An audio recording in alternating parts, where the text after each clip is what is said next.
Hello, my friends. Today, Trump once again stated that a ceasefire could happen within a few weeks. I think the war could end soon. Uh, Within weeks. Yeah, I think so. Right? Don't you think so? I'd like to have you. I think we could end it within weeks if we're smart. If we're not smart, it'll keep going and we'll keep losing young, beautiful people that shouldn't be dying. And we don't want that. And remember what I said, this could escalate into a third world war. And we don't want that either. Mr. President, your office. However, if there are delays in signing agreements on Ukraine's side, the ceasefire could be postponed. Right now, not all of Trump's proposals seem acceptable to Zelensky, which is causing delays. At the same time, after his statement, Trump posted a message claiming that negotiations are progressing successfully, even regarding a partnership with Russia. Today, President Emmanuel Macron of France joined me in the Oval Office to speak to the G7 summit. The meeting was convened by Governor Justin Trudeau of Canada, the current chair of G7, to acknowledge the third anniversary of the Russia-Ukraine war, which would have never started if I was president. Everyone expressed their goal of seeing the war end, and I emphasized the importance of the vital critical minerals and rare earths deal between the United States and Ukraine, which we hope will be signed very soon. This deal, which is an economic partnership, will ensure the American people recoup the tens of billions of dollars and military equipment sent to Ukraine, while also helping Ukraine's economy grow as this brutal and savage war comes to an end.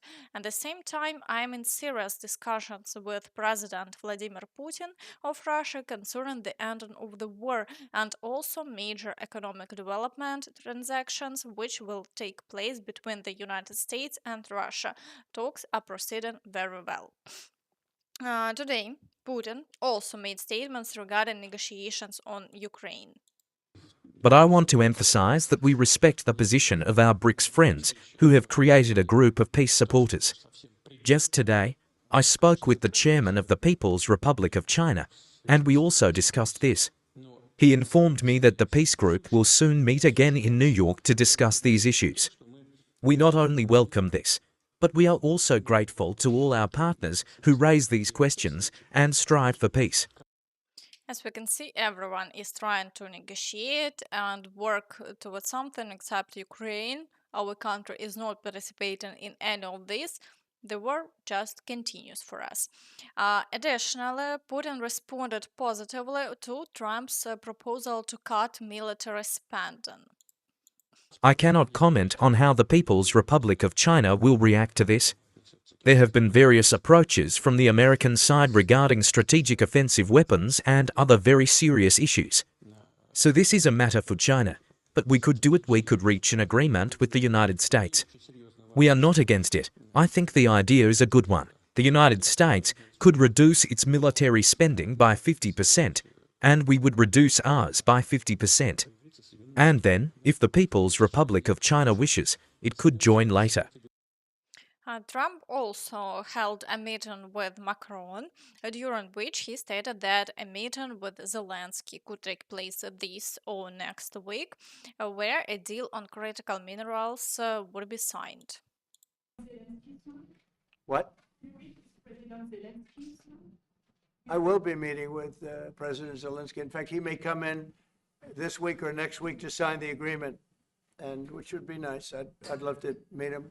Would meet at the Oval Office. So the agreement's being worked on now.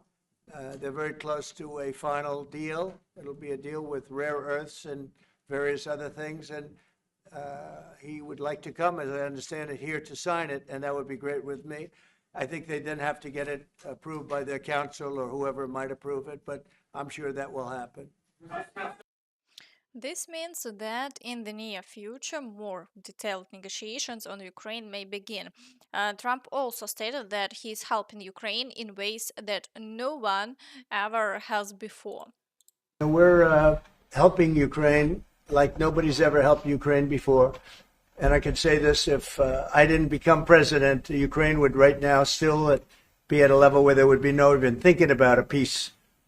And it's a sad thing that this happened. This would have never happened, this war, if I were president. Zero chance. And it has happened. So my function is to get you out of the war, get them out of the war, let them live. It's a bloody war. It's a horrible war. Thousands of people are being killed a week. And I would say Russia, maybe 700,000 people. I think Ukraine, probably a similar number. And that's not talking about the towns and the cities that have been blown up. That's talking about soldiers. This has been a horrible, bloody mess. And we're going to get it solved. We got to get it solved. And, you know, we're not talking about America's soldiers from this country. We're talking about Russia and Ukraine. But on a humanitarian basis, we have to get this very, very bloody, savage problem solved. And I will say this also, it could lead to World War III if it's not solved. You know, there'll be a point at which it's not going to stop at those two countries. Already there's such involvement from other countries. And it could really lead to a very big war, World War III. And we're not going to let that happen either. Friends, be sure to share your thoughts on this in the comments. But later, Trump stated that the US had already given Ukraine $350 billion and had no plans to fund Ukraine's reconstruction, let alone military actions. I guess it's a little strange question because you ask whether or not we're going to, on behalf of the United States, contribute to Ukraine. I mean, we're in there for about $350 billion. I think that's a pretty big contribution. I do appreciate the first part of your question, however, because I think they've done an incredible job with the Cathedral of Notre Dame. I think the president has done. I know he headed it up, and I know how hard he worked, and it took. At the same time, Macron corrected Trump, clarifying that Europe doesn't provide Ukraine with money as a loan. I support the idea to have Ukraine first being compensated because they are the ones to have lose a lot of their fellow citizens and being destroyed by these attacks. Second, all of those who paid for could be compensated, but not by Ukraine, by Russia, because they were the one to aggress. Again, just so you understand, Europe is loaning the money to Ukraine. They get their money back. No, in fact, to be frank, we paid 60% of the total effort, and it was through, like the US, loans, guarantee, grants, and we provided real money. To be clear, okay. We have 230 billion frozen assets in Europe, Russian assets, but this is not as a collateral of a loan because this is not our belonging. So they are frozen. If at the end of the day, in the negotiation we will have with Russia, they're ready to give it to us, super. It will be loan at the end of the day, and Russia will have paid for that. If you believe that, it's okay with me. But they get their money back, we don't, and now we do. But, you know, that's only fair. Overall, there is a lot of information. Friends, be sure to share your thoughts in the comments. Now, let's move to the front lines, starting with the Pokrovsk direction. Here, Russian forces continue their attempts to break through to the village of Molodetsk with ongoing battles in the Kotlin area. They are storming Novosergiyevka and Zvirove and pushing towards the outskirts of Pokrovsk. Notably, near Kotlin, Ukrainian forces used a drone to plant a Ukrainian flag, signaling to the Russians that this is not their territory. Meanwhile, near Mirnograd, battles are ongoing for the villages of Prominy and Myrolubivka, as well as along the highway. Over the past 24 hours, there have been no significant changes, but the situation remains tense. In the Kurakhove direction, Russian forces are fighting for what is essentially their last line of defense, the village of Konstantinopel. The Ukrainian forces report that while Russian troops are managing to push towards the city, they are not being allowed to establish foothold. All advancing Russian groups are being destroyed and the battle continues. However, Ukraine has not officially confirmed the loss of the village of Ulakli. The general staff states that fighting is still ongoing in the area, so for now we wait. In the direction of Velika Novosilka, the Russians continue attempting to break through to the village of Burlatsky while also carrying out shelling. However, there have been no changes over the past day and all attacks have been successfully repelled. On the Zaporizhia front, the Russians are assaulting Stepovem and conducting heavy shelling. However, so far this has not led to significant gains and the front line remains unchanged. In the Kherson direction, the Russians have gone quiet for now, with no new assaults on the islands, and the number of shelling incidents has slightly decreased. There have been no changes over the past day. In the Toretsk direction, the Russians are attempting to break through in the Slag Heap area and fighting continues near Krymsk. However, Ukrainian forces are preventing the Russians from advancing further and are successfully repelling all attacks. As a result, there are no changes on this front either. In the Chasiv Yar direction, Russian forces continue their attempts to advance in the central part of the city. Fighting is also ongoing toward the village of Oleksandru Shultine, where they are trying to reinforce their flank, but so far they have had no success. Ukrainian forces on the ground describe the situation as follows. The fighting is gradually shifting toward the area of Stupochki. Right now, the Russians are making a strong push in this sector to seize the heights in front of Konstantinivka. They also aim to establish positions for a more convenient advance on the city. Clashes are continuing on the outskirts of the Novopivnichny district and near workshop number 2. The Shevchenko district remains the most difficult, with our guys holding the line with determination and eliminating the Russians. As of now, 20 Russian soldiers have been confirmed killed. In the Siversk direction, fighting is ongoing near Ivano-Darivka. Meanwhile, the Ukrainian side has yet to confirm the loss of Bilogorivka, so we are still waiting for updates.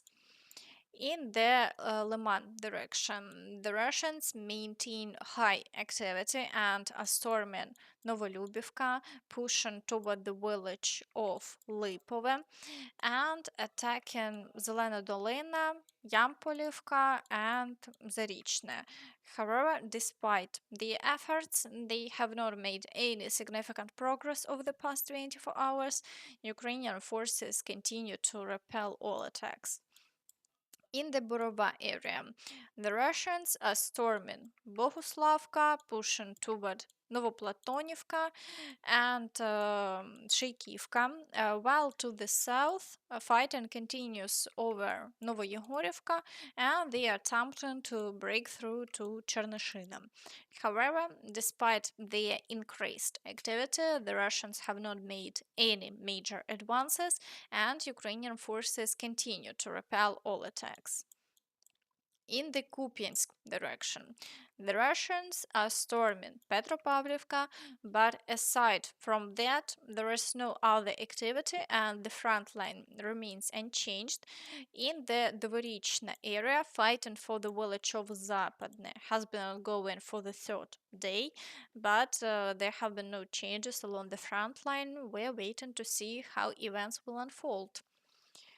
In the Kharkiv direction, the Russians continue shelling without making any offensive actions.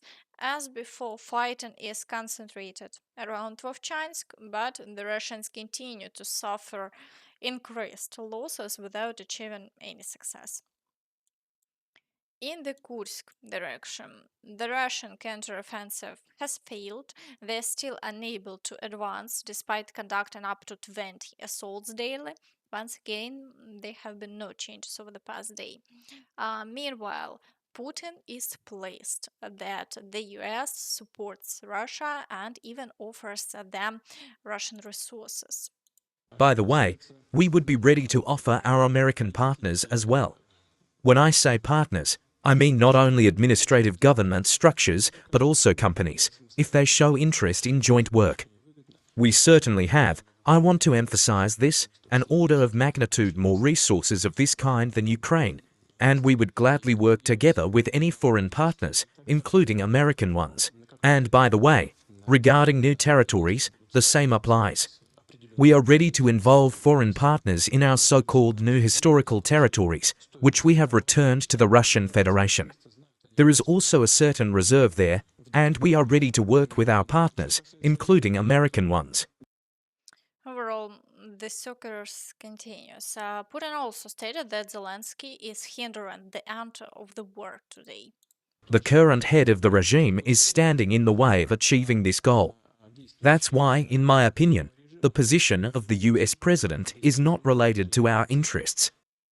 Friends, make sure to share your thoughts in the comments. And that's all from me, so please don't forget to like this video, subscribe to the channel and hit the notification bell to stay updated on all the latest news. Thank you for watching and see you next time. Bye bye.